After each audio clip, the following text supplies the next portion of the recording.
Welcome to Late Night Story. When the world goes silent and shadows stretch longer, some stories awaken, whispered only to those still awake. So put on your headphones, turn down the lights, and let me guide you through the quiet hours. If you're listening alone, you're exactly where you need to be. If everyone can leave a comment to let me know where you are listening from in the world, don't forget to subscribe before you drift too far into the dark.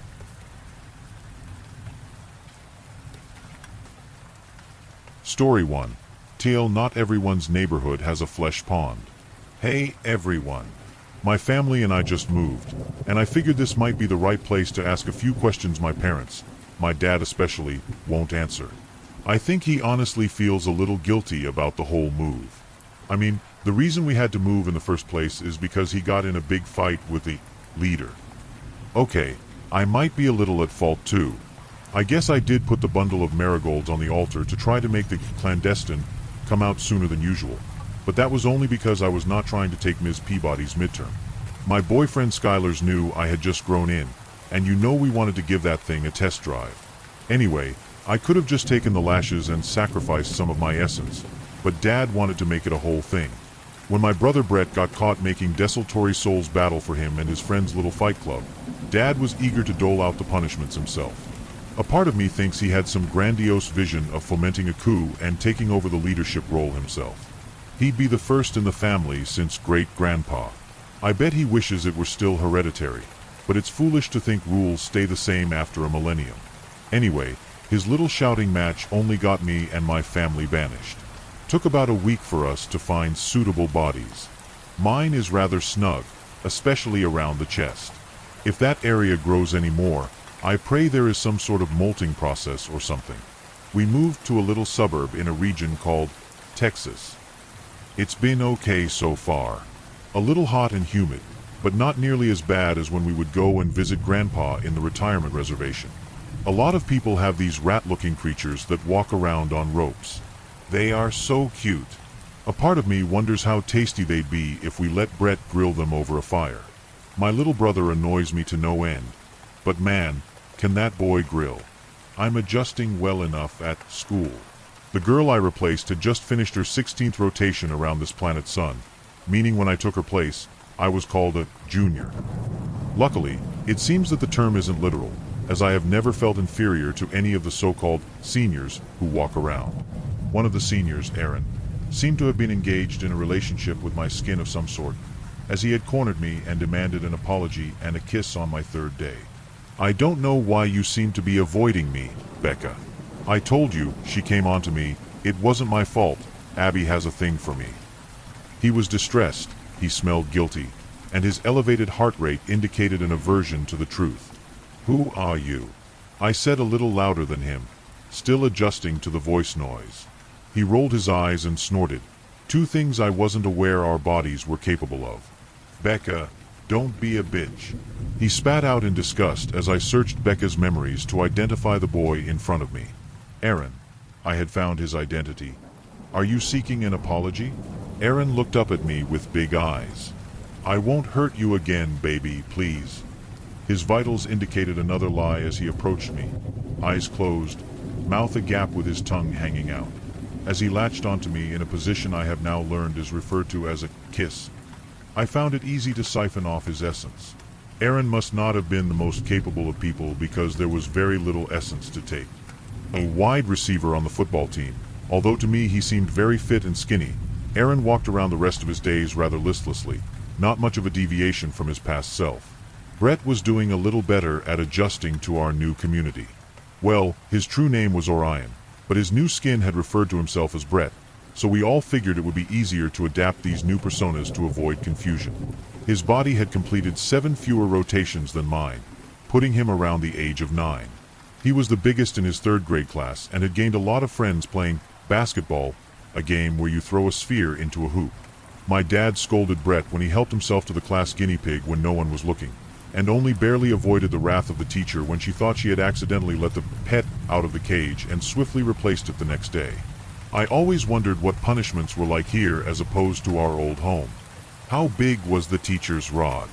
How long did they hang the guilty party upside down? I did witness a fight in the school cafeteria where several food particles were thrown, but instead of a public humiliation, it seemed those kids just missed a few days of school. Perhaps throwing food is some sort of celebration, and those kids were simply being rewarded. I had told my parents that I too would take part in these festivities and maybe be rewarded, but my mom told me it's best to keep our presence rather unnoticed. I don't think my mom was very happy about my dad's outburst towards the leader. She was much quieter than she used to be and was taking the stay-at-home moniker her past body had adopted quite literally. I don't think she has left the house since we started living here 3 months ago. Dad seems to have been the luckiest out of all of us. His body's previous owner, Big John, owned 2 different car dealerships. Dad had absorbed all the books and manuals he could find on cars and had told his workers to stay the course. When we had figured out how to finally operate the television, and finally confirmed the moving pictures were not only not really there, but that they posed no threat, it was always a great laugh when we would see Big John pop up and try to sell us a truck in a big, wide cowboy hat. School sent Brett and me home for a few days to celebrate Thanksgiving when I first noticed it. A few of the trees that had always been green around our neighborhood had slowly started shifting color to red and orange. At first, I thought my eyes may have been playing a trick. Ever since learning about optical illusions in my psychology elective, I have been on guard for their tricks. After 2 days of continuous color, that's when I started to panic. We were all sitting around the dining room table sucking out the essence of a few rotisserie chickens Dad and bought from the supermarket when I blurted out my fear. "Have you seen the trees? Red and orange." I looked over at Brett, his finger placed deep in a chicken, a look of satisfaction painted on his face. He wasn't around when Bedlam raided our old home. My parents did their best to shield me, but I remember everything turning a hue of red and orange when he came. My mom scowled, shooting me a look of disgust. "Why do you ask, Becca?"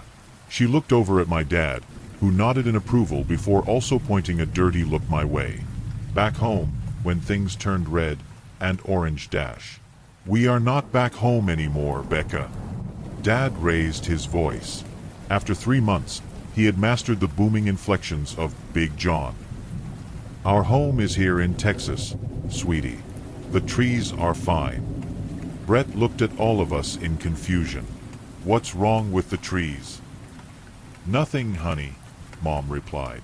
"Your sister is just responding poorly to her surroundings, is all." "Mom," I raised my voice. "This is just like Bedlam, and there is no lead dash." "Becca, enough," Dad yelled. "There is no Bedlam here. And I will not have you mention Dash," Dad gulped, his face barely containing his rage towards the old leader. "Him in my house. Now, if you are going to continue being a problem, you can finish your chicken in your room." He smiled before nodding up towards the stairs. I smirked before picking up my plate, placing my entire hand on the chicken breast, sucking every last bit of essence into my skin, and stomping up the stairs, depositing the used carcass on the floor. I'd have to solve the problem on my own. When Balaam arrived when I was younger, I knew the leader had been forced to give up our entire flesh pond to him to bribe him to go away. This new community was large. I'm sure their flesh pond would be more than sufficient for Bedlam this time. I have finally started to master the internet and figured I could just Google where the flesh pond was around here and drive over there before school. That's when the results came up empty. Only one girl who had been friends with Becca before I occupied her body had remained friends with me up to this point, Heather. The next day, I asked her where our community kept its flesh pond. "The what?" She looked at me with awe. "You mean like the pond and creek?" "No, not with water, you know, with flesh." "Becca, you always crack me up. I'll see you at lunch." So I turned to you guys.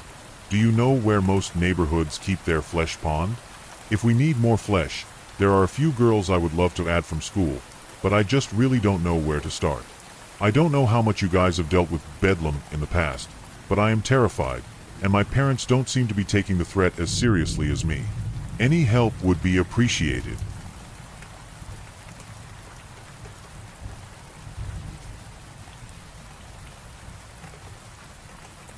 Story 2. I inherited my grandpa's house. He left me a note about the door I need to guard in the attic. Hello everyone, I'm not sure how to explain what's happening to me, but I'll try.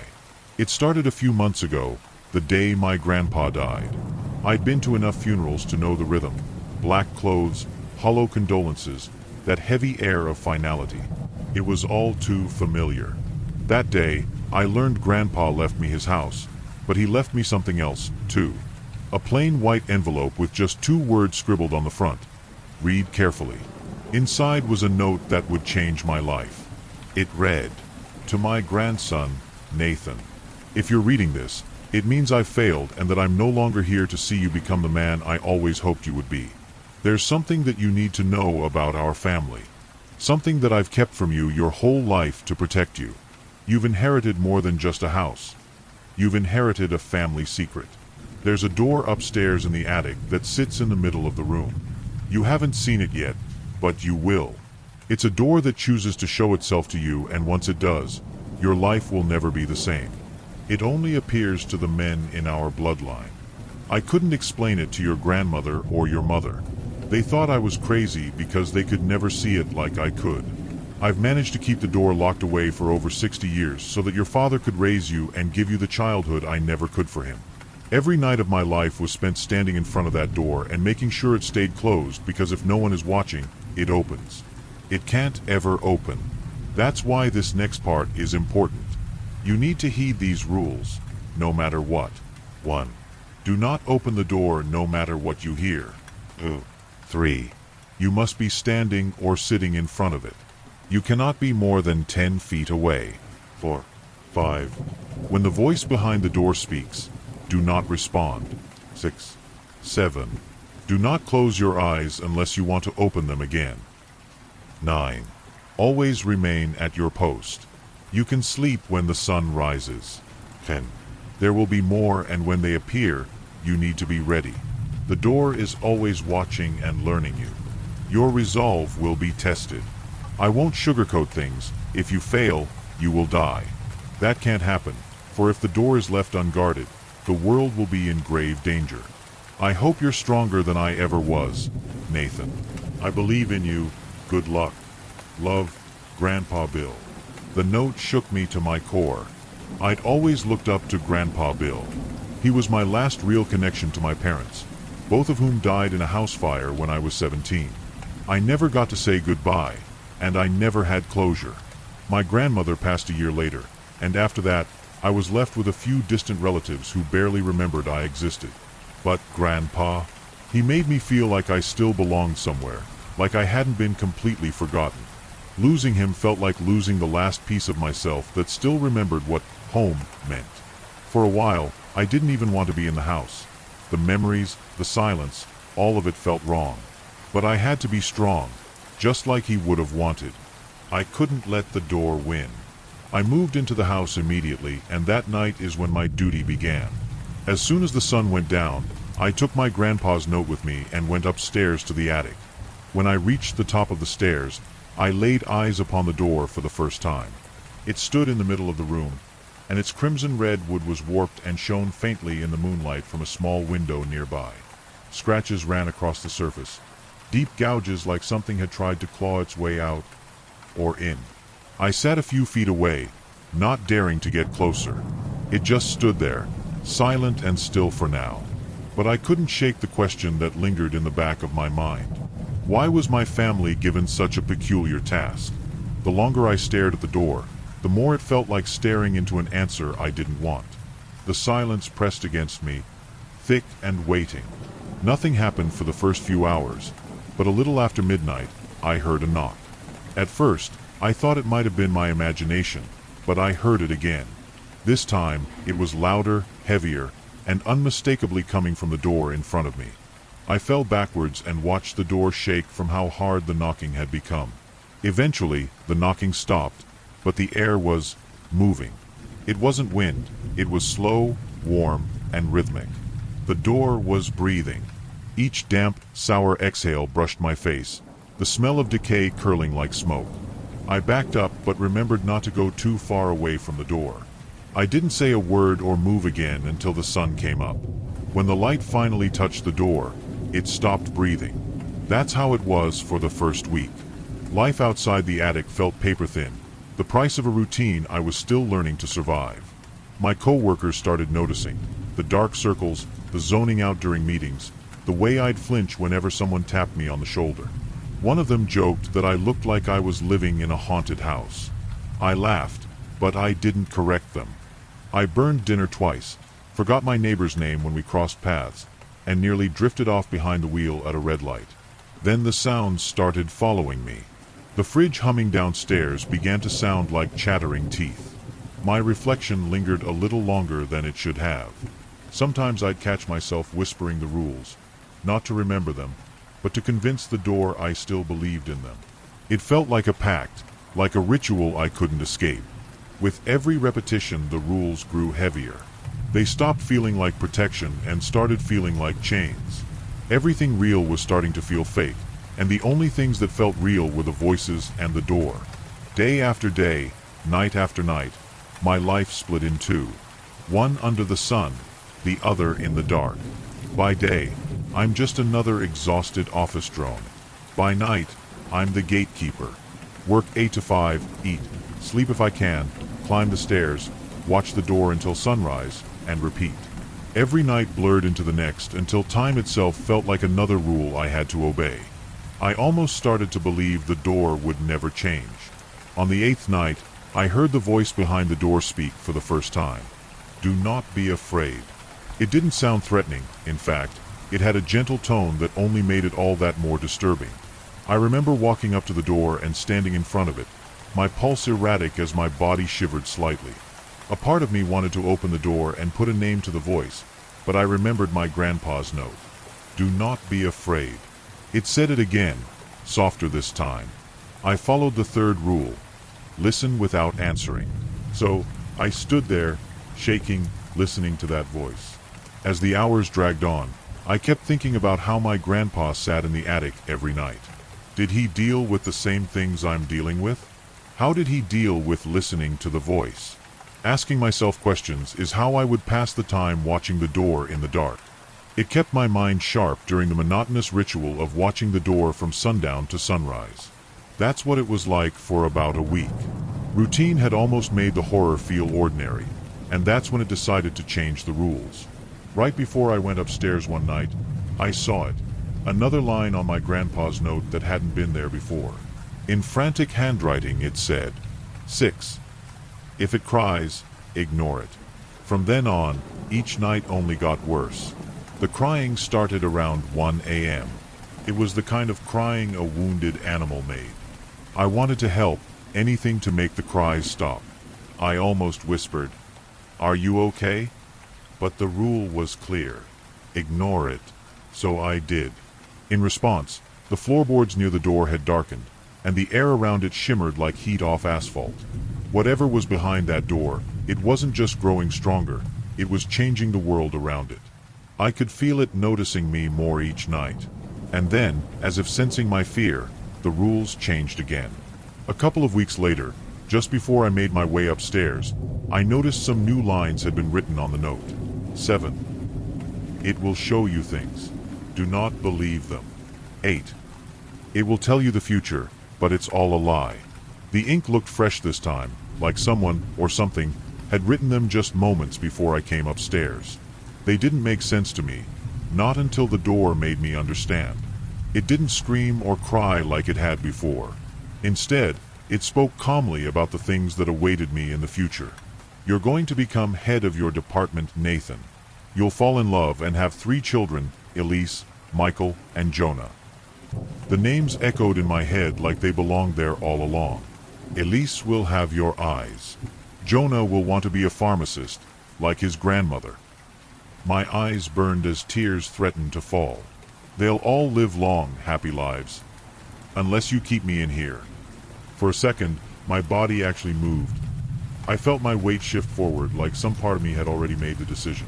I pictured my future the way it described. Warm, bright, full of laughter. I wanted it. God, I wanted it so badly. But I saw through the threat masquerading as hope. I remembered my grandpa's handwriting again, warning me of the consequences, and forced myself to step back. what had once been calm and persuasive, telling me things about myself, about the future, about promises too good to be true, became violent, almost desperate. With each sob and scream, the door groaned in a sickening rhythm, barely containing whatever was battering against it. I covered my ears, begging for the noise to stop, and after a few minutes, it did. For a moment, I thought I had earned silence. But silence, I learned, was just the calm before something worse. The door's cracks began widening, twisting upward with sick crunches, the wood shifting to form the shapes of lips, dozens of them. They were murmuring the story of a peaceful life waiting for me. If only I would open the door. Its words filled the darkness, and shadows moved all around in shapes I recognized. My grandpa appeared next to me, but not the one I saw in the casket in the funeral, but the youthful one from old photographs. "Grandson," he whispered in a voice that almost sounded like his. I didn't speak. I couldn't, even though I wanted to very badly. My dad waved at me and told me how proud he was of me. My mom smiled and beckoned for me to open the door so we could be reunited as a family. I leaned in front of the door, my hand on the knob about to turn it, when I saw something blink in the keyhole. It was an eye, black and moist, sliding sideways watching me, refusing to blink. I stumbled back, and the whispers stopped. The silence felt heavier than the noise. But even in the stillness, something was shifting. I used the flashlight on my phone to keep myself from nodding off in the early hours of the morning. Sometime around 2:30 a.m., I noticed the shadows started to pulse against the light. Every few seconds, the door's wine-dark surface would brighten from the inside out, glowing faintly, like there was something behind it pressing its face right against the wood. That image alone was enough to make me sit in the darkness the rest of the night until the sun signaled it was morning. Every night I felt myself unravel a little more. My thoughts weren't just mine anymore. They had a different voice. The door wasn't just trying to break through, it was trying to break in, as if wanting to listen closer to what I have to say. Maybe that's why the rules kept getting more difficult each night. It knew my thoughts before I did. Before I went upstairs one time, I found 2 new rules written in the steam on the bathroom mirror. They read, 9. It will try to bargain. Do not accept. 10. Do not believe the sounds you will hear. It will do anything to make you leave your post.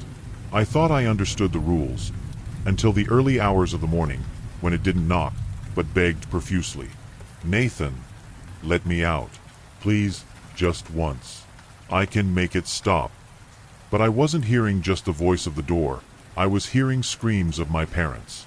They were as gut-wrenching as they were familiar, and I heard them coming from downstairs, then outside, then under the floorboards. A moment later, I smelled smoke. It was faint at first, but the smell of burnt wood and melting plastic filled the air. I nearly bolted downstairs, my body ready to run and save them. But then I remembered the rule telling me not to believe the sounds I'm hearing. The door was toying with me by digging into the deepest trauma it could find.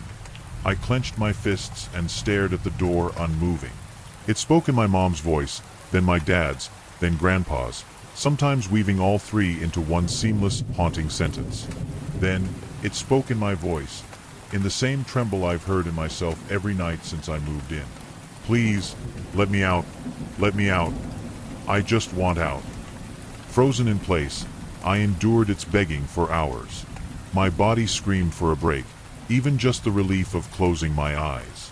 I was losing focus fast, the kind of fatigue that makes your eyes twitch just to stay open. I had to do something. A desperate plan surfaced, a way to trick it, maybe. Hoping to cheat the rules, I angled a mirror across from me. One I could rest while the other kept watch. For a time, it worked. Until the reflection shifted. In the mirror, the door stood wide open. Something slithered out on all 4s, gray-skinned and scaly, bones cracking with each movement. Its head tilted toward me, not in curiosity, but in mimicry, like it was practicing being human. I snapped my eyes to the real door. The real door was still shut tight, breathing. When I looked back, the mirror was empty, except for 5 wet fingerprints smeared downward, like someone had leaned against it from the inside. I sat there for a long time after that. The lantern burned out, but I couldn't bring myself to light another one. I kept thinking about my grandpa, standing in this same spot for 60 years, his eyes fixed on the same door, watching it breathe, whisper, and beg. Did he ever think about just walking away? I think about leaving every night. I think about the stairs behind me, about sunlight, about sleep. But then I remember what my grandpa asked of me. My responsibility is what keeps me here, and the fear of what happens if I stop watching. When morning came, I didn't remember falling asleep. I only remembered the mirror, and the way those fingerprints stained it. To drown out the noise, I fixated on one impossible question. How did Grandpa carry this burden for decades? The more I thought about it, the more I feared the real answer. Maybe he didn't. For a while, nothing really changed outside of my routine, the knocking and the voices pleading behind the door. That is until some more rules appeared on the page. 11. A single moment of inattention is all it needs. Do not falter. 12. Do not fall asleep in front of the door. At this point, I was delirious and running on fumes. I could barely stay awake at work, and I was averaging maybe 1 to 2 hours of sleep a night. There's only so much coffee and energy drinks can do for your body before it stops working as effectively. There was one instant where my eyes almost fluttered shut, and I swear I felt something brush against my cheek. The knocking started again, but it wasn't coming from the door anymore, it was coming from behind me. I spun around, nearly tripping over the lantern. Then the walls, the window, and even the ceiling above me all echoed with that knocking sound. The door would shake, the voices would scream. I'd see my loved ones begging for me to open the door, but I wouldn't. The voice behind the door would speak things to me like, "Do not be afraid. Open the door, Nathan, and I will make all of this stop." I ignored it. At around 3 a.m., my phone started ringing across the floorboards. The screen said, "Grandpa." Seeing his smiling face on the screen shattered something in me, because I knew he was dead. Despite the feeling in my gut telling me not to, I answered. Nothing about the rules said that I couldn't take a phone call.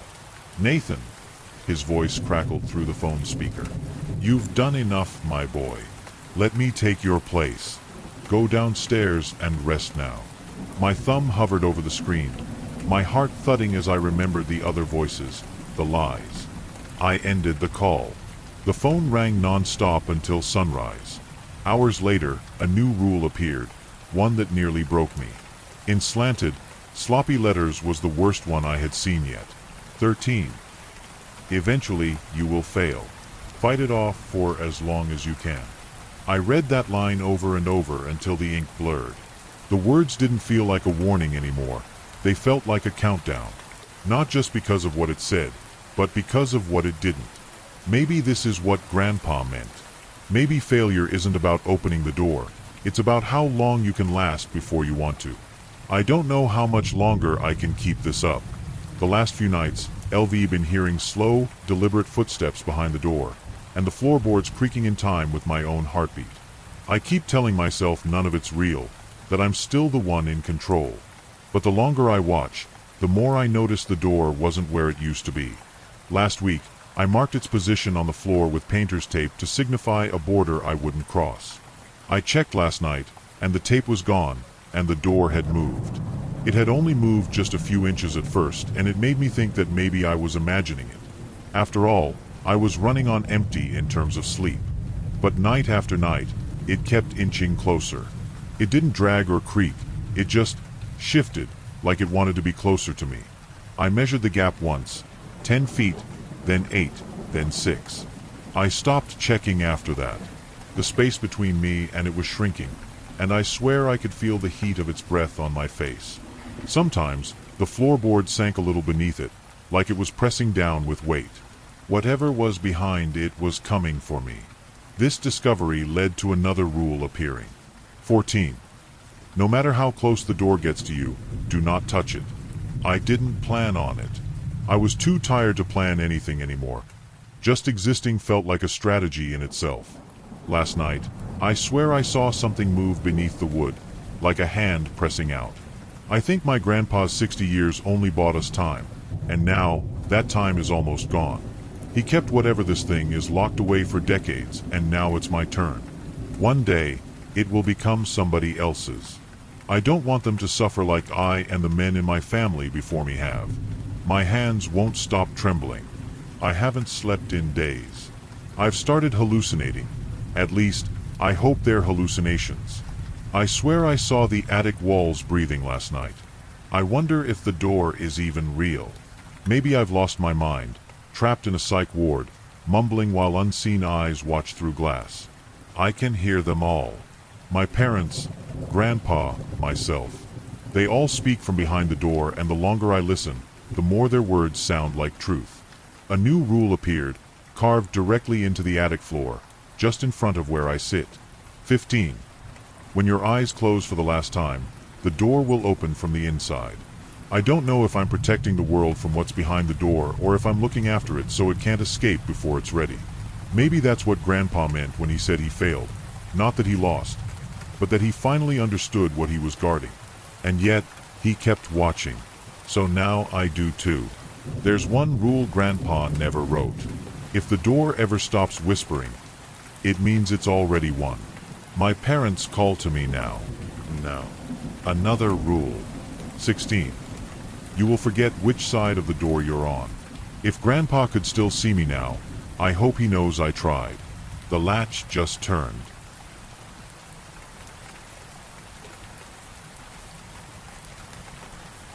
Story 3. I'm a Grubhub driver and I keep getting orders from an abandoned building. I just moved to a new city, hours away from home, to start college. My school makes all out-of-state freshmen live in the dorms for their first year, and since I've always been an introvert, I chose a single room. I ended up on the bottom floor of some old, run-down building that looks straight out of a horror movie. Being a broke college kid, I started working as a Grubhub driver. My university has a partnership with them, so I figured there'd be plenty of orders to keep me busy. The first few weeks were fine, picking up from fast food joints, meeting the usual late-night workers, and delivering whatever unholy combinations a drunk college kid could dream up. It wasn't great money, but it was enough to keep me fed and mildly buzzed. Lately, though, things have gotten strange. It popped up one night out of nowhere. A mom-and-pop butcher shop I'd never noticed before, just outside town, called Fresh Meats. The logo looked old-fashioned, like it hadn't been updated since the 70s, and the prices were ridiculous. $58 for a cheeseburger. $62 for something called the House Special. I figured it was some high-end farm-to-table thing, or maybe just a glitch. But it was close by, so I accepted. The drive there was weirdly long for being 5 miles away.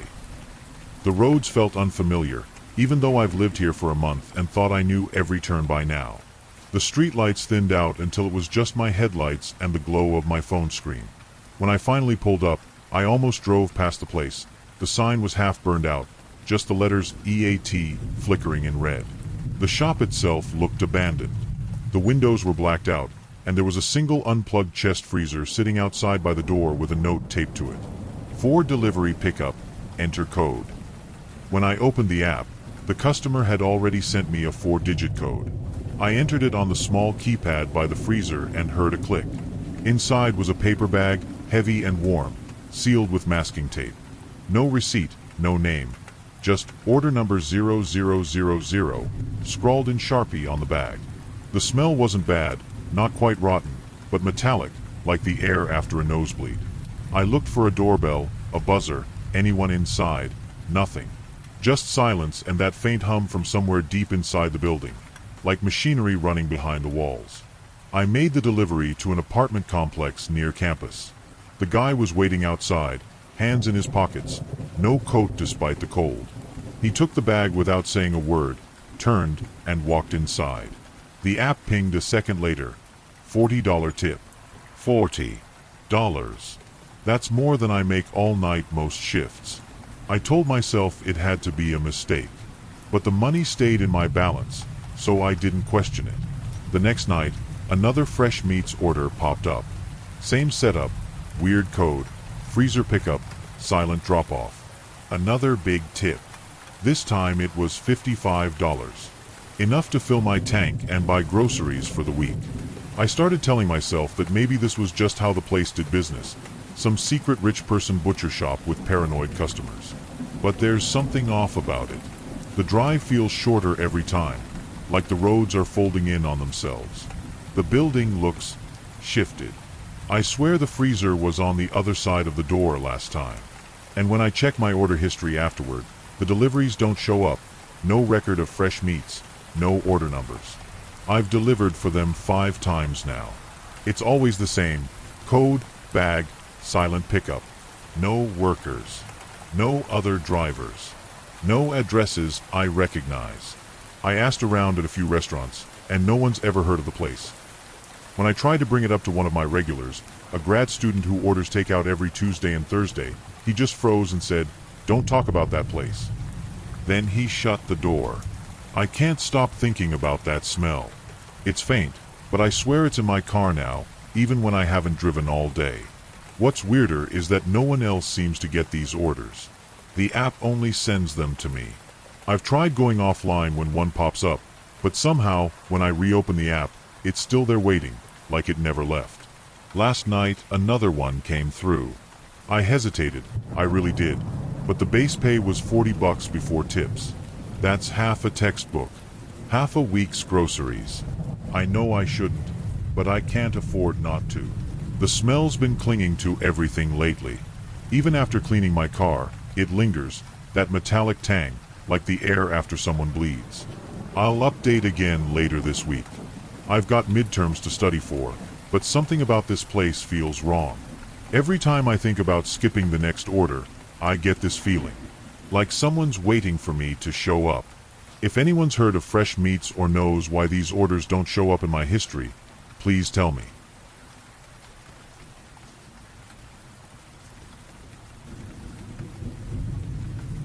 Story 4.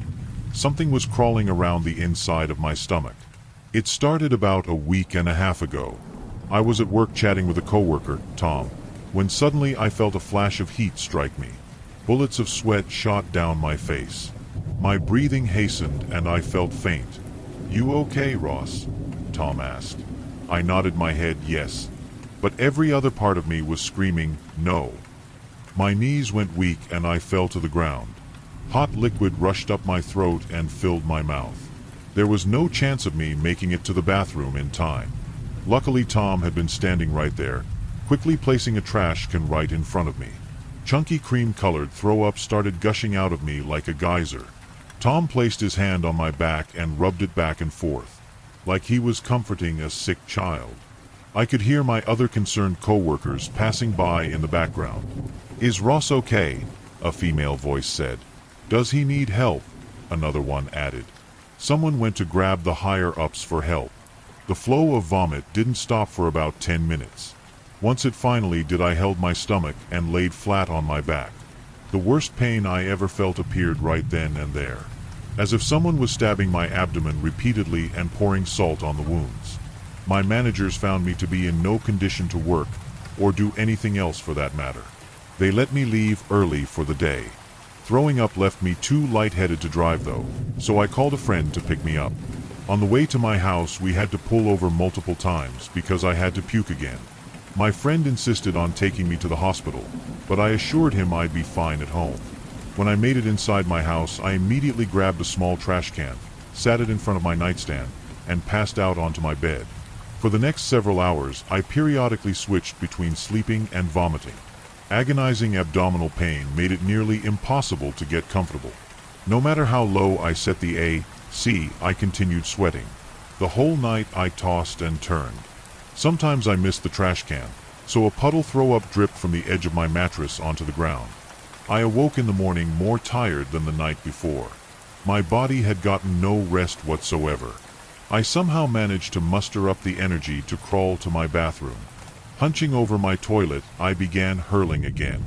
At this point, it was little more than stomach acid and bile, making my throat burn like never before. I slammed back hard onto the bathroom wall. There was no energy left in me. I contemplated contacting 911. An unplanned visit to the hospital wasn't in my budget though. Plus, I didn't want to go and have them tell me it was just a bad case of the flu. I simply hoped whatever this was would pass soon. For the rest of that day, I sat near my toilet, leaving the bathroom only to drink water. My phone went off a couple times. I was tempted to let it go to voicemail, but I picked it up to answer. The first call was from my boss asking if I'd be in today. I knew there was no chance I'd be in that day, and it'd be a miracle if I could come in the next. I told them I was going to be out sick and try to make it in tomorrow. The second call was from my friend checking up on me. I lied to him and said I was feeling better. He was the type to worry, so I didn't want to stress him. For a while I thought maybe I was getting better. The amount I was vomiting had gone down. My skin finally let the cool air touch it, although a weird sensation had appeared deep within my stomach, like something was crawling around inside of me. I chalked it up to cramps and delirium from dehydration. I went back to my bed and was knocked out for a while. Then a sharp radiating pain jolted me up at midnight. It was like someone was tearing out my intestines, twisting and pulling them as if they were blocking something. I felt chunks making their way up my throat again, so I made my way to the bathroom as fast as my legs could carry me. This time it didn't feel like liquid though. Bending over the toilet, I dry heaved for about 20 seconds waiting for the explosion of burning bile to appear. Nothing came out. Instead, an object that seemed to be a thin string was tickling the inside on my throat but wouldn't leave. It slowly moved high enough to where it was now sitting at the back of my tongue. I reached my fingers in and pulled it out. An instant wave of terror washed over me. Pinched between my index finger and my thumb, a long red fleshy string left my mouth, with no ending in sight. Slowly I felt the string yank up my neck from all the way down in my gut. It was straight out of a horror movie. Panicking, I stumbled to my bedroom and grabbed my phone. I had no idea what was going on, but it certainly was not the flu. My hands shook as I tried to find my friend's contact. A shock of pain worse than the last 3 days combined hit me, causing me to drop my phone. Tears trickled down my face from the intensity. The weird sensation from the day prior had returned, this time less subtle and more violent. Claws shredding through my intestines. My stomach began stretching up and down. It seemed like the surface was being kicked and pushed from the inside, like something was in there and desperately wanted to get out. By this point I was going in and out of it. Fear engulfed my mind, but my body refused to move. The pain was too much and my energy was too low. I sat for minutes before passing out. Hours later I awoke on the cold, hard ground. Throbbing pain persisted throughout my entire body. A long, deep groaning sound left my mouth before I could even register what was going on.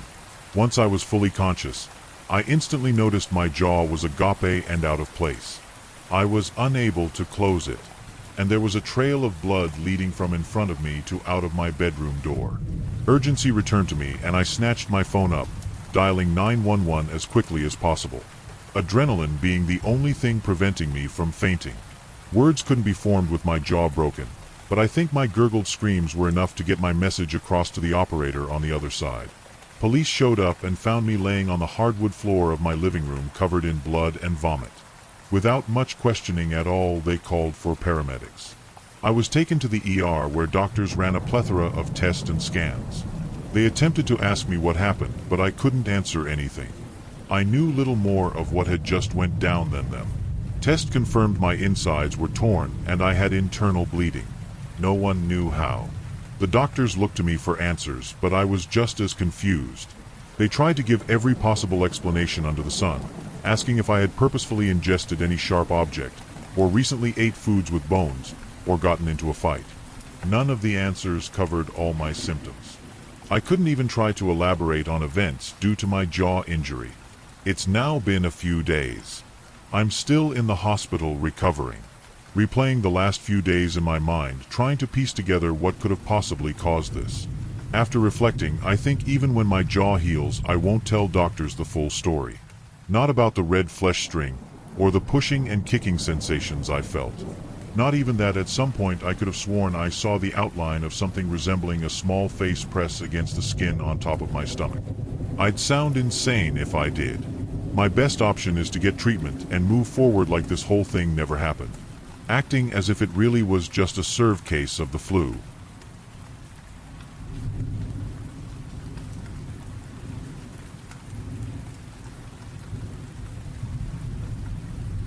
Story 5. Someone is talking to me through the Wi-Fi. I don't know what they want. It all started last week. I work from home. Like many, I started working from home during COVID and was never required to go to the office.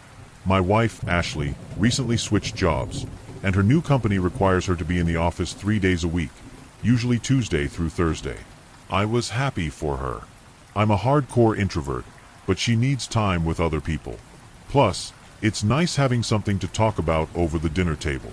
After 8 years of marriage and 5 years of working from home, it's hard to think of something new to say when you spend all day together. The first week was rocky. Funny enough, we had to get used to commuting again. After a few trips, we settled into a new routine. I drop her off at the 7:45 commuter station near our house, grab a cold brew on my way back, and hop online around 8:45. It was all peachy for the first few weeks. But then the messages started. It was a classic fall morning in New England. The air was crisp, the sun was warm, and I looked forward to an afternoon walk after work. I dropped Ashley off at the train station near our house, grabbed my cold brew on my way back, and hopped up the porch steps to settle into my morning routine. As I entered the house, I saw our thermostat flashing a warning that it had disconnected from the Wi-Fi. Odd, I thought. Perhaps the power blinked while I was gone. I walked down the hall to my home office, where the router is, and turned it off, then on again. As the router booted up, I checked the available Wi-Fi networks on my phone. There was our usual Verizon network, and another. Hello. Is anyone there? I felt the hair on the back of my neck stand up as I looked around the empty room. I'm no stranger to vanity network names. In Boston, one of our neighbors had 30 Flirty Thriving, which we always got a kick out of. But we live far enough from our neighbors that I've never seen another Wi-Fi network show up. I looked down at my phone, and the network was gone. The rest of the day was uneventful. Lots of meetings, a lunchtime walk down to the center of town, and I picked Ashley up at the train around 5:30. By the time we settled into bed, I'd almost forgotten about the incident earlier. Wednesday began the same way. I dropped her off at 7:30, grabbed my cold brew on the way home, and admired the crisp fall air as I stepped out of the car. As I was about to reach for the door handle, I hesitated a bit. What if the Wi-Fi was out again? I stamped the thought down, but sure enough, the thermostat in the entryway flashed the Wi-Fi disconnected warning. I hurried down the hall to the router, turned it off and back on again, and checked the networks on my phone. There was a new message, "Alone again today, Tyler?" My phone thudded to the floor as it fell out of my hand. I ran to the window, frantically checking for vans, people, anything. I saw nothing. No neighbors. No kids waiting for the bus. No cars passing by. Just the warm autumn sun shining on the orange and red blanket of leaves on our lawn. I didn't leave the house again until I had to pick Ashley up from the train at 5:30 that evening.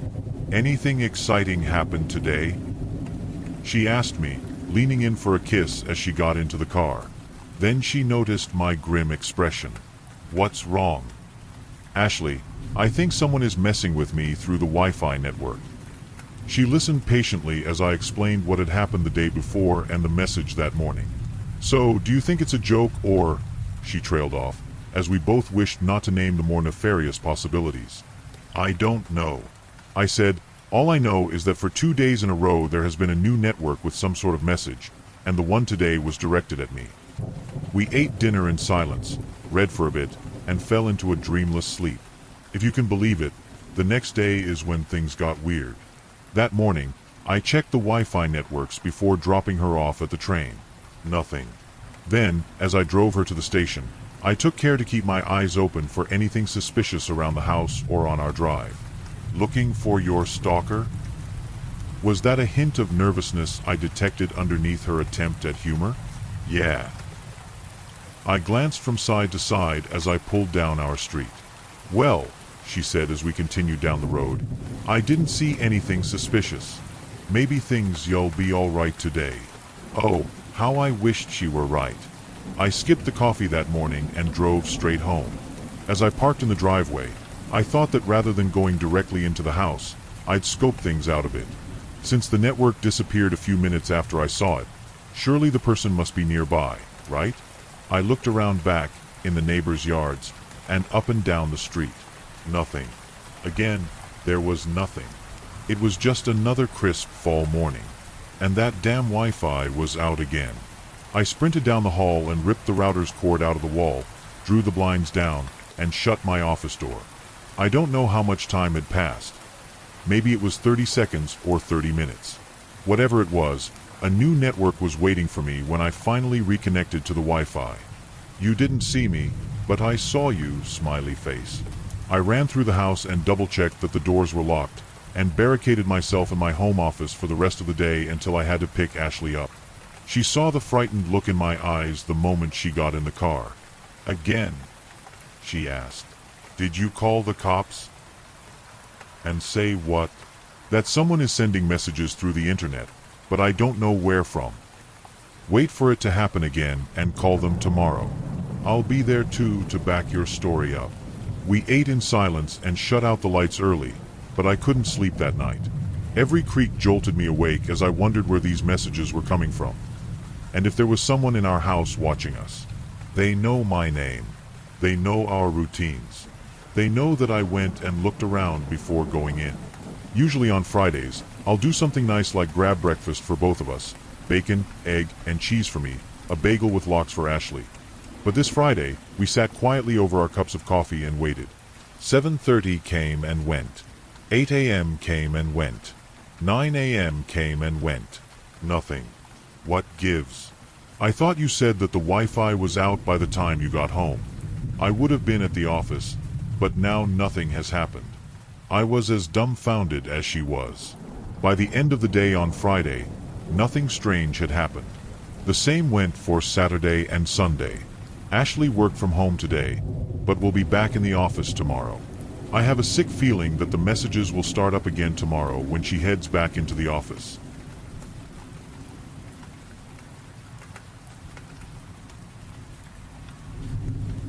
Story 6. I work for a moving company and had a weird experience at a client's home. I work for a medium-sized moving company in Nashville, Tennessee. It's a cool job. Hard, but satisfying. I haven't had to pay for a gym membership in years. After 6 years, I can say I've seen just about everything. And yes, I've seen that twice. And those things more times than I can count. For most people, moving day is one of the most miserable experiences imaginable. Since it's my job, I'm used to it, and maybe a little crazy for doing one of life's most stressful tasks every day. After a while, all the moves start to blur together. Every living room has the biggest sofa and rug in the house. No one ever cleans under their bed before we take it apart. And as cute as your pet is, please keep it out of the way so I don't trip and break your furniture. Or myself. The jobs I remember the best are the ones where we get big tips. And of course, the first job where you have no choice but to use the client's bathroom for, well, you know. But there was one job this past summer that I can't stop thinking about. I'm the only guy from that crew still working here. Marcus and Jeremy quit the next day. It was supposed to be a simple one-day load and unload in South Nashville. Whenever I see a South Nashville job, I try to get Marcus and Jeremy on my team. The three of us work like a machine, and South Nashville means expensive houses, expensive furniture, and generous clients. I wanted my A-team. The house sat at the end of a long driveway, tucked off the road. You couldn't see it from Google Street View, so we couldn't scope it out. Usually I recognize at least one house on any street I go down, someone I've moved before. But this driveway, I swear I'd never noticed it. When we pulled up, the owner was already waiting on the porch. Elderly woman, maybe late 70s. Short, gray hair, floral dress that looked like something from the 60s. It was a big white house, old wooden porch with rocking chairs, and inside, all the furniture was very traditional. She was sweet but stern. That's fine with me. I like to do a quick walkthrough, then get to work. Jeremy is more of the client chatter. During our pre-move walkthrough, she mentioned, that armoire was built by my late husband. He surprised me with it while I was out of town. I'm afraid it may be too big and heavy to move. As much as I love it, I understand if you're unable to get it if it's too heavy. Movers have a bit of an ego and we're all a bit crazy. telling us something is too heavy, might as well be daring us to move it. The armoire was a beast, solid wood, all one piece. Probably 600 pounds. Easy. It sat against the far wall in an office-type room. Now that I think about it, the ceiling in that room was taller than the rest of the house. Marcus and I were the muscle that day. Jeremy handled the dollies and tools. I joked to Marcus, loud enough for the client to hear and ease her nerves, "We've moved worse." We knew if we got this, a big tip was coming our way. We strained to lean it forward so Jeremy could slide the dolly underneath, and it made a sound that no mover likes to hear, splintering wood and cracking paint. Well, there goes our tip. We got it off the wall, and a smell hit us. Old, musty, mothball. Behind it, we saw a door. The house was old but well maintained. This door, though, looked ancient, like something out of a different century. Oversized, probably 100 pounds, with paint so cracked it was chipping off. No knob, just a hole where one used to be. Probably so the armoire could sit flush against the wall. The white paint was flaking off to reveal dark, almost black wood underneath. The wall surrounding it wasn't even finished, just rough, splintered planks. Without taking my eyes off the door, I asked, "Ma'am, did you know there was a door behind here?" We turned around to see her reaction, but she wasn't there. Jeremy went to look for her while Marcus and I examined the door. After a few minutes, Jeremy came back. "She's gone," he said. "Car's not in the driveway either." That wasn't totally weird. Sometimes clients leave to grab lunch or run errands, though they usually tell us first. We figured she'd be back soon. Marcus and I stared at each other. Curiosity got the better of us. He stuck a screwdriver in the hole, twisted, and the latch gave. The door creaked open. The smell grew stronger. What I saw on the other side didn't make sense. It was the same room. The same office we were just in, except everything we had packed into boxes was back in its place. The same furniture, the same rugs. It was like we'd never even started the job. And everything was flipped, mirrored. Marcus went pale. "What the fuck?" I took a step forward into the room. Then the owner walked in from the mirrored kitchen. Or at least, I thought it was her. She looked the same, but slightly off. Her hair was darker, she walked with a limp, and her smile was too wide, stretched at the corners. "Hey," she said brightly, like we were old friends. "You ready for lunch?" Marcus stammered. We were just talking to you in the other room. We thought you left." She blinked. "Other room?" I said, "Yeah, that room behind the armoire. This house, but different." She smiled faintly. "Oh, that old thing. You can't move it. The man who built this house built it into the wall. I've always hated it." We looked at each other, uneasy. I turned around to go back through the doorway, but the armoire was back, standing perfectly flush against the wall like it had never been moved. "Ma'am," I said, "what's going on?" She tilted her head. "Are you ready for lunch?" The air felt wrong. Too still, too heavy. The smell hung thick and sour, like rot. Marcus whispered, "We need to get out of here." "Ma'am, we're just going to grab a few supplies from the truck," I said. We hustled down the hallway toward the front door. But something was off. The hallway seemed longer. The angles of the walls weren't right. Subtle curves, slants that made you dizzy. The floor felt uneven, like it was shifting under us. When we reached where the front door should have been, it wasn't there. The hallway just kept going. Jeremy said quietly, "Guys, the house is mirrored. The door we came in through, it's on the other side." We turned and ran the other way, weaving through the warped halls. The air grew colder. Finally, we burst into a room that mirrored the office, the armoire standing on the opposite wall. We didn't hesitate. We pulled it until it fell over. When it hit the floor, it broke apart like old rotten wood. The door was there again. We pushed through it and walked back into the same house. Dust hung in the air. The windows were cracked, streaked with grime. Wallpaper peeled from the walls. The air was cold. stale. The furniture, the glassware, the rugs, everything was coated in decades of dust. I called out, "Hello." No answer. Marcus turned to me, pale. "Get to the truck. Let's get the fuck out of here." I opened the front door. The yard was overgrown, the trees thicker, like years had passed.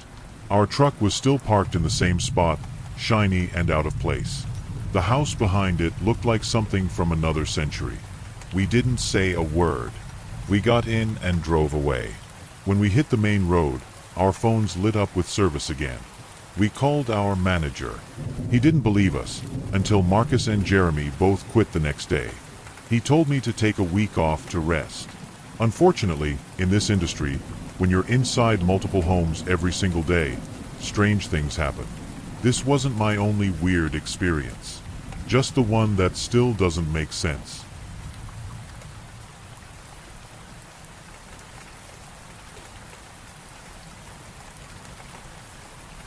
Story 7.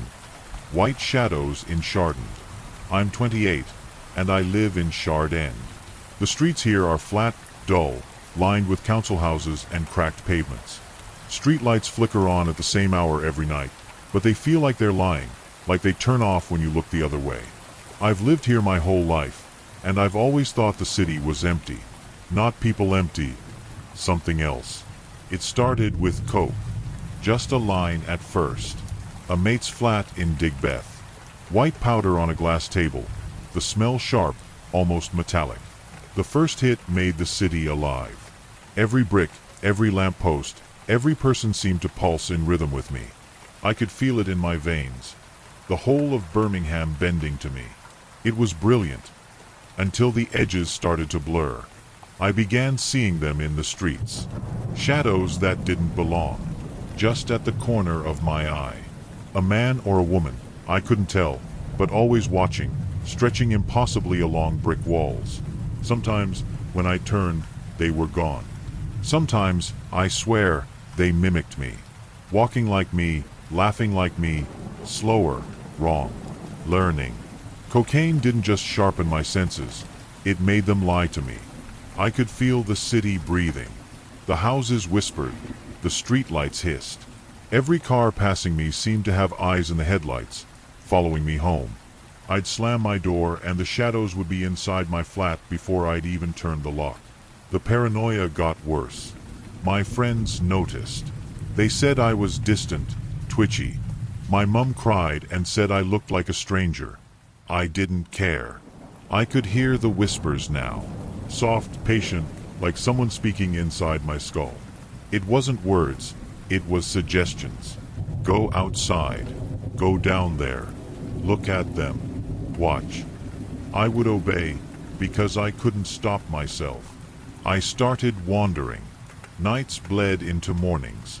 I roamed the streets of Shard End and Yardley, through the canals near Washwood Heath, past abandoned warehouses and burnt-out cars.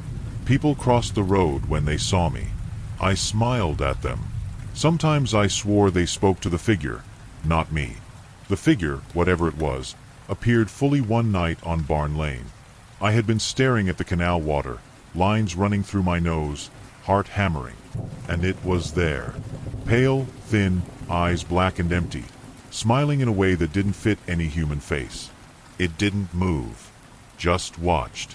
And somehow, I knew it wanted me to do things I couldn't explain, things I wouldn't admit to myself. I tried to stop, tried to sleep, but sleep became a trap. I dreamt of streets bending into impossible angles, of my flat stretching taller, narrower, of my reflection in the mirror moving before I did, smirking, whispering. I'd wake with scratches on my arms, bruises that weren't there before. My furniture shifted. My floorboards groaned with footsteps I didn't make. One night, I blacked out. Woke up in a warehouse near Bordesley Green. Empty, walls covered in graffiti that squirmed and twisted when I blinked. And there it was again, sitting cross-legged, smiling at me with those hollow eyes. My own voice echoed back at me. Do it. Do it now. I ran. Or maybe I didn't. Time no longer made sense. Days and nights became streets. Shadows followed me everywhere. And every shadow I passed seemed to multiply, twisting and writhing into shapes that shouldn't exist. Faces formed in the brickwork. My face, my mum's, my mate's. They laughed at me when I ran. I started talking to the figure, arguing, begging. Sometimes it answered. Not with words, but thoughts, impulses I couldn't resist. It made me snort more, made me step further into alleys, into darkness, into memories I wanted to forget. The streets of Shard End became a maze I couldn't escape. The figure moved inside my skull, whispering, learning, mimicking. Shard End stopped being a place. It became a mind. A breathing, thinking, twisting labyrinth. I can feel the figure in every brick, every crack, every flickering light. It's patient. It's learning. And I know it wants me to disappear completely, to melt into the city, to become another shadow that whispers and guides the next victim. I can't sleep. If I close my eyes, the city breathes through me. Pavements crawl beneath my feet. Lampposts twist into arms. Windows watch. Doors open to rooms I've never entered. And everywhere I go, the figure waits, mimicking me perfectly, smiling as it repeats my thoughts before I even have them. I see other figures now. Shadows in the shapes of my friends, my family, strangers I passed on the street. They whisper in the same voice as the figure, teasing me, calling me, laughing. Sometimes they vanish, leaving only echoes of my own voice. Sometimes they move ahead of me, showing me paths I'm too scared to follow, or too compelled to resist. The city bends around me. Canals split into impossible paths. Brick walls stretch up endlessly. Street lamps form shapes I recognize. My own face staring back, smirking. People pass by, but when I look, their faces melt into the figure's pale, hollow stare. I've stopped trying to leave. There is no leaving. Every street, every building, every alley is part of the labyrinth now. The figure is patient, waiting, learning. I can feel it in my veins. Not the cocaine. Something older. Something alive. Something that feeds on my fear, on my obsession, on my mind. I can't run anymore. I can't hide. I can't even close my eyes. Because if I do, Shard End swallows me completely. And the figure smiles. Because now, it owns me.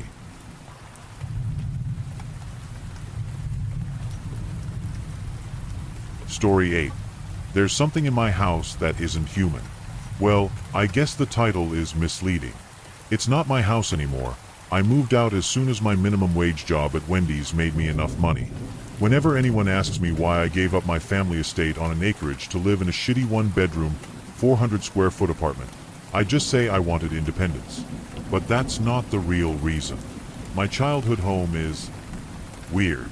I don't even know if I could call it haunted. It's not like there were doors slamming shut or disembodied footsteps. A haunting isn't the word for it. But it wasn't normal. Growing up, I lived with my mom, my dad, and my little sister Jenna. Well, those were all the humans living in it. The earliest odd experiences I remember, I was around 8, and Jenna had just started to talk.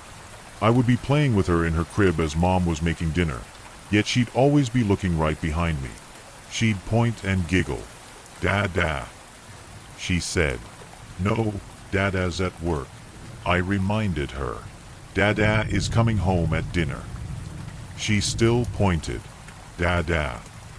The thought crossed my mind. Grown-ups always told me I looked exactly like my dad. Maybe Jenna just thought I was dad for some reason. But then I realized she wasn't pointing at me. She was pointing behind me. The upstairs hallway, where our bedrooms were, had always creeped me out. Not for any particular reason. It was just always darker than it should have been. Whenever I was called down for dinner, or woke up at night to go pee, I always tried to run through the hallway as fast as I could. Jenna was pointing at her open nursery door, leading into the hallway. I froze. Slowly, I turned around. And for a split second, I saw him. It was my dad. Same work clothes he always wore, same haircut, even the same stance. But it wasn't Dad. His eyes didn't have the same kindness as Dad's did. He was just staring at us, menacingly. But as soon as I saw it, it was gone. Like it was never there. Oftentimes at night, I'd hear Jenna awake in the middle of the night, giggling about Dada, or Mama, or most disturbing, Addie. Adam's my name, and before she could talk, she'd call me Addie. But I was in bed. Who, or what, was playing with my little sister? If it was just that, I wouldn't care much. Kids see and say strange things. But it didn't end there. Sometimes it was small. Maybe Mom would have insisted Jenna or I had been calling for her when we were both silent. Maybe Jenna had accused me of breaking her Barbie dolls, swearing she saw me enter her room. But there were some things, big things, that chill me to this day. It was late at night. I was 14 and Jenna was around 6. Mom and Dad were out for the night, and I was in charge of babysitting her. It had gone fine, but around 9 p.m., when I was pretty sure I had tucked Jenna into sleep, I saw her. We had a big backyard, and a glass door to get onto the back porch. Jenna liked to jump rope or draw with chalk on the porch, and there she was, just standing out there. I was mad she had snuck out of bed, but more importantly, I was worried Mom and Dad would be upset with me, as it was cold and raining. "Jenna, get inside," I ordered, in my best tough guy voice. She just stood there. "Jenna," I said, louder this time. "For God's sake, are you just gonna stand there?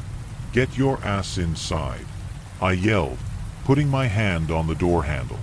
I was ready to drag this girl bad into her room by her hair if she didn't. "Adam," I heard from behind me. I saw in the reflection of the glass.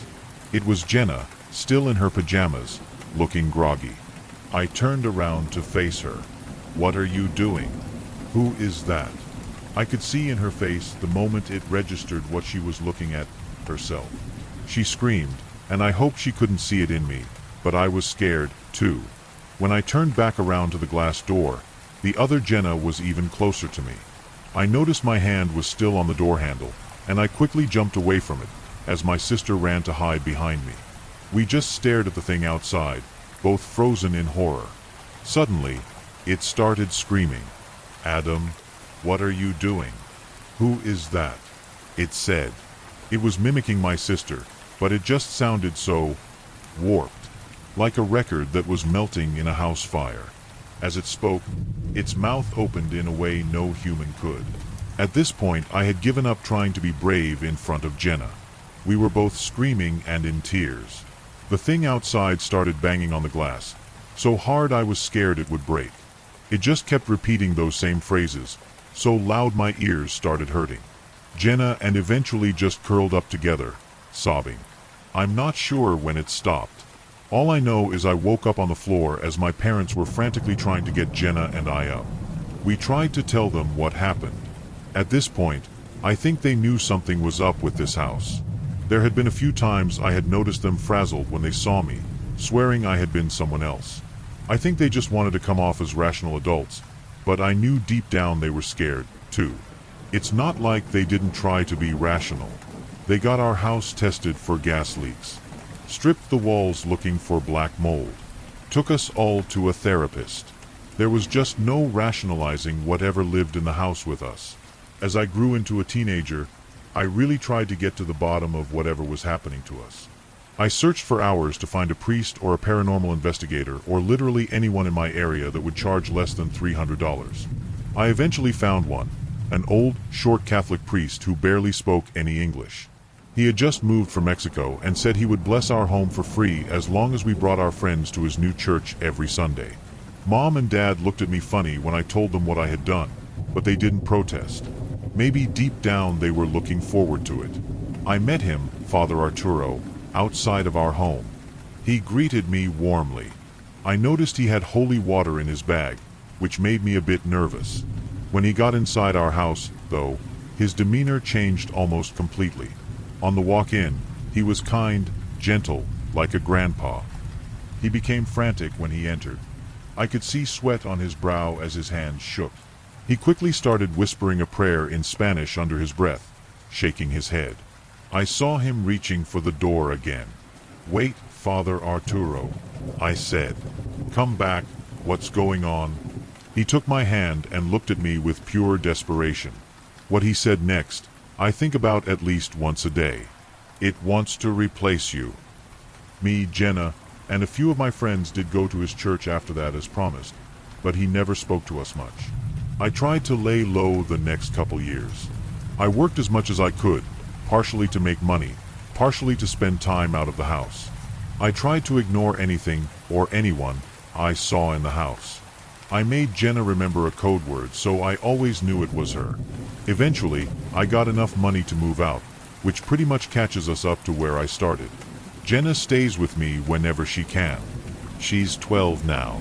I don't think she's been home for a while. I don't talk to my parents much anymore.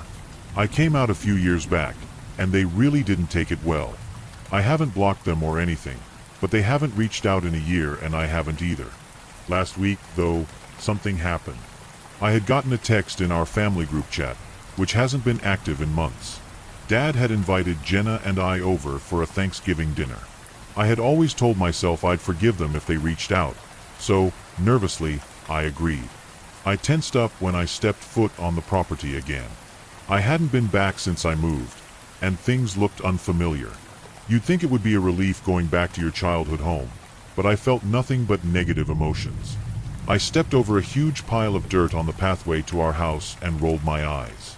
We lived on a massive property that had the potential to be beautiful, yet Dad always had a way of ruining it. We let ourselves in. I admit, the smell of turkey did remind me a bit of the few happy childhood memories I had in this house, and I began to get excited. "Come on in," I heard in a familiar voice, and Jenna and I hurried towards the dining room. But that's when we saw him. I suddenly had a flashback to the first memory I had here. But it wasn't Dad. His eyes didn't have the same kindness as Dad's did. He was just staring at us, menacingly. His eyes. This wasn't Dad. There was no soul behind whatever this is. Jenna and I exchanged glances. Without needing to say anything, we ran. I didn't look back for a long time. I could hear it chasing after us. In fact, I didn't look back until we were almost at my car. It was on all fours, running after us like an animal. Needless to say, I drove home as fast as I could.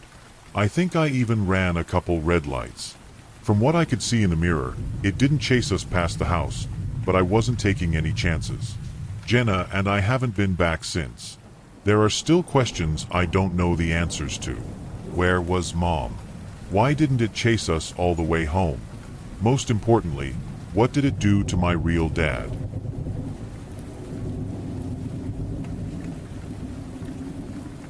Story 9. I think my friend as a weird dad. Apologies if this is incoherent. This is more of a vent post than anything. My friend and I were talking on the way back from a trip we took with our kids. We started chatting about the old days when we were kids ourselves, just messing around in rural Arkansas. Some things struck me as odd in our stories now that I'm an adult. My friend, I'll just call him Jay, disagrees though. I wanted to see which side you guys will take. I suppose I can start with the story that caused this disagreement to begin with. In the early 2000s, Jay and I lived in the Ozark area. Middle of nowhere, dusty-ass mountain town. He and I were on the football team at middle school. That's how we met, actually. His mom and my mom got to chit-chatting when they saw us messing around after practice one day, and we had this arrangement where we'd watch Jay until she can pick him up. We spent plenty of afternoons trying to get through Ocarina of Time.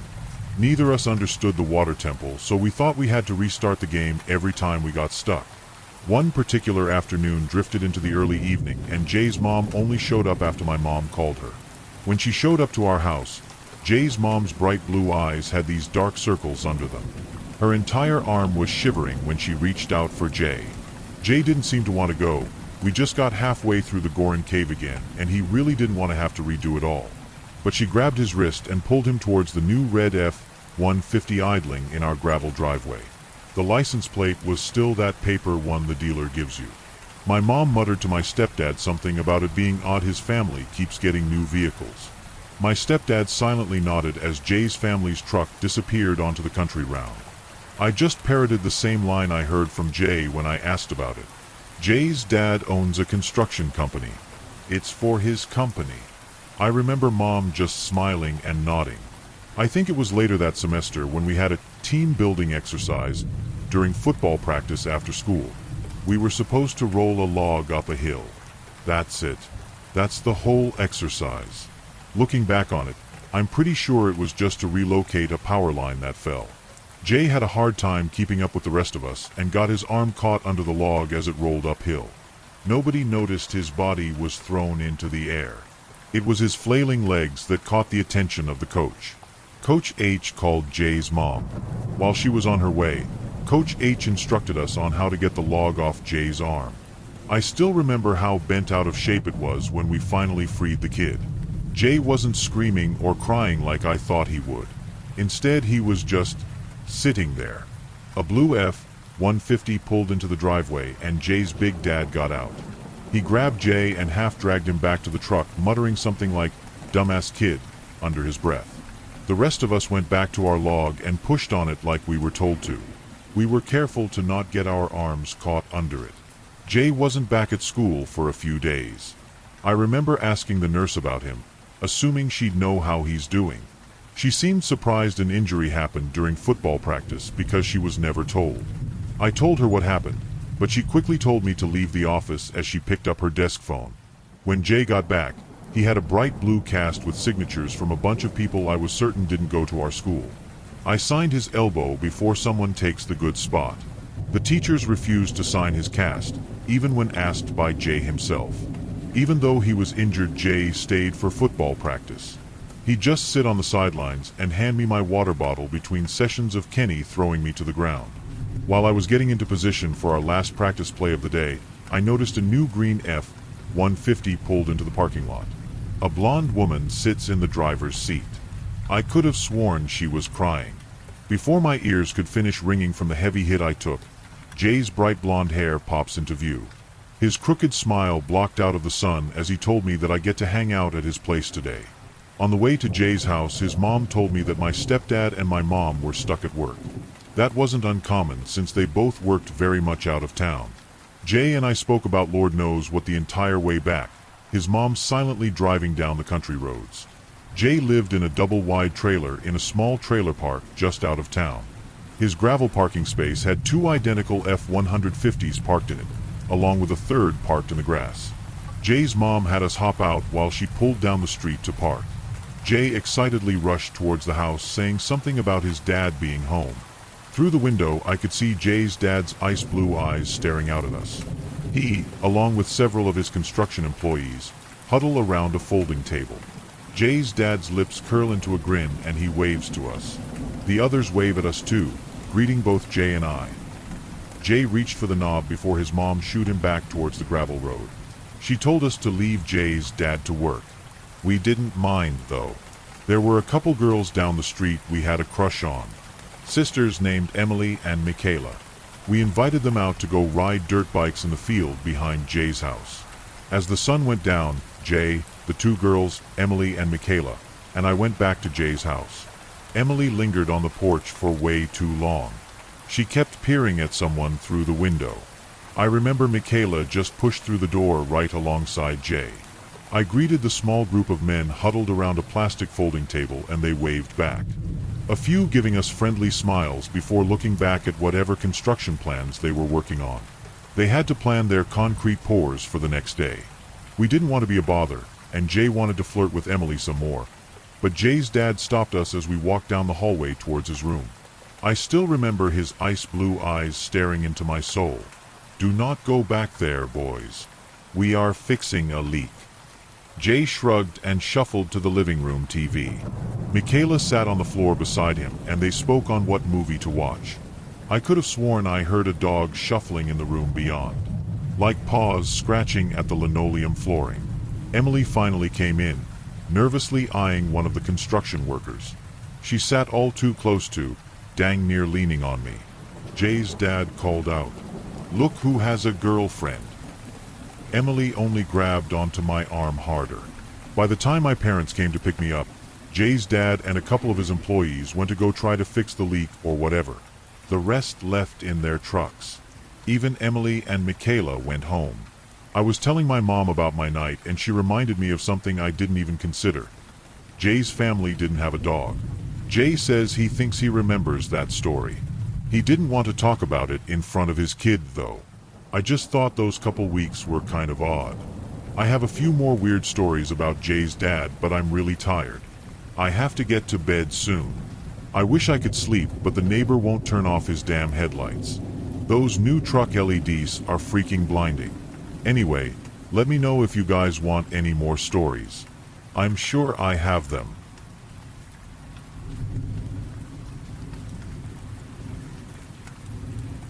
Story 10. My new job sounded like the perfect escape, until I found the rules that could get me killed.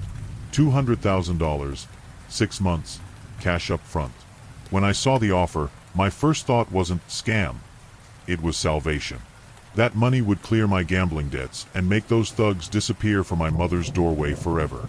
So I signed without hesitation. The contract stressed absolute isolation.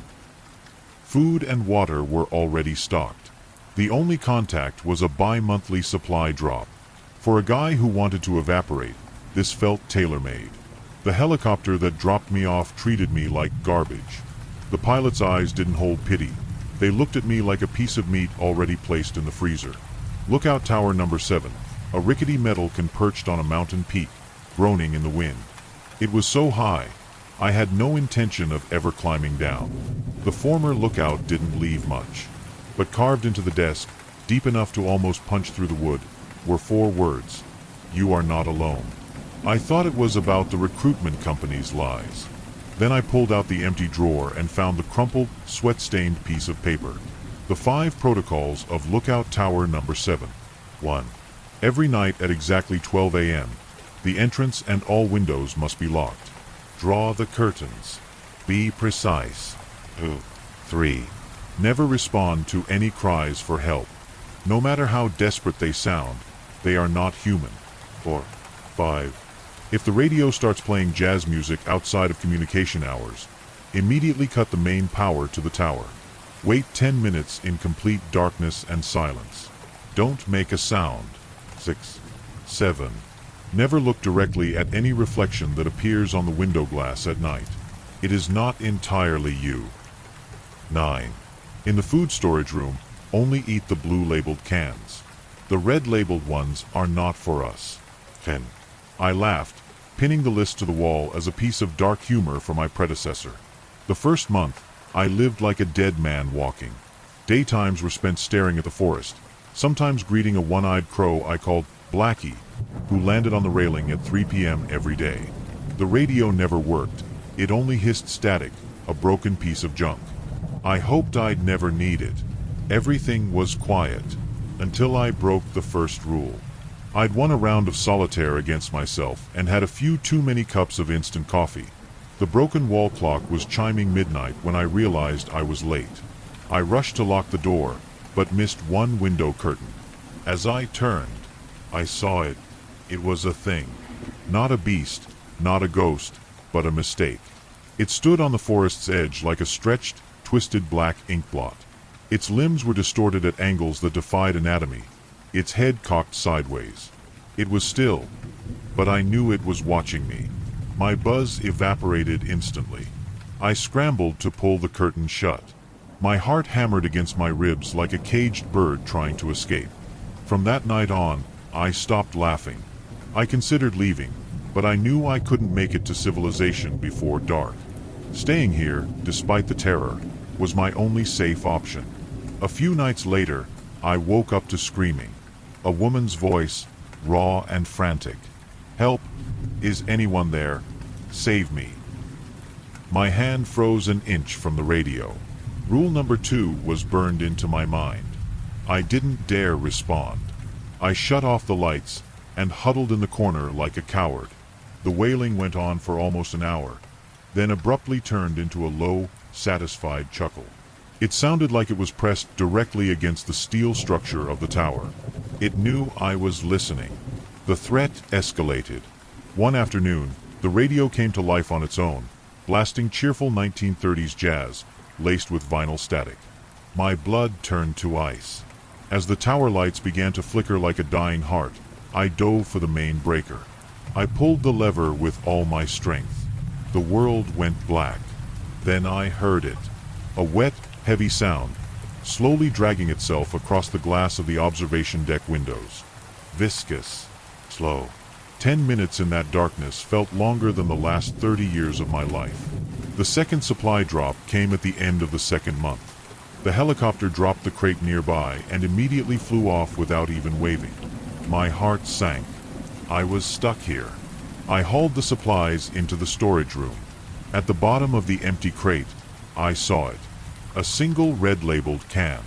It was placed carefully under a layer of foam, like a reminder. My blood ran cold. The supplies weren't just for me. They were for that thing too. Just when I thought I'd gotten used to dealing with the things outside, rule number 4 shattered my reality. That night, I unconsciously glanced up, and I saw the reflection on the glass. I immediately snapped my head away, but that glimpse was enough. The me in the reflection was smiling. It was a smile I was incapable of, one filled with pure, unadulterated malice. The nature of the fear changed completely. I covered most of the windows and walked around staring at the floor. The thing in the reflection was waiting for me to make eye contact again. I knew if I did, it would find a way in. This made me obsess over Rule 5. The red-labeled cans were still in storage. Who were they for? The true terror hit on a stormy night when I woke up and found one red can missing. The doors were locked, the windows intact. Something had been inside and taken its food while I slept. The 4th month's resupply was agonizing. The helicopter came and dropped the box. It left as quickly as the first time. I dragged the crate in, and at the bottom, there was the same unsettling sight. Another single red-labeled can, a cruel little gift. Today is the last day of my contract.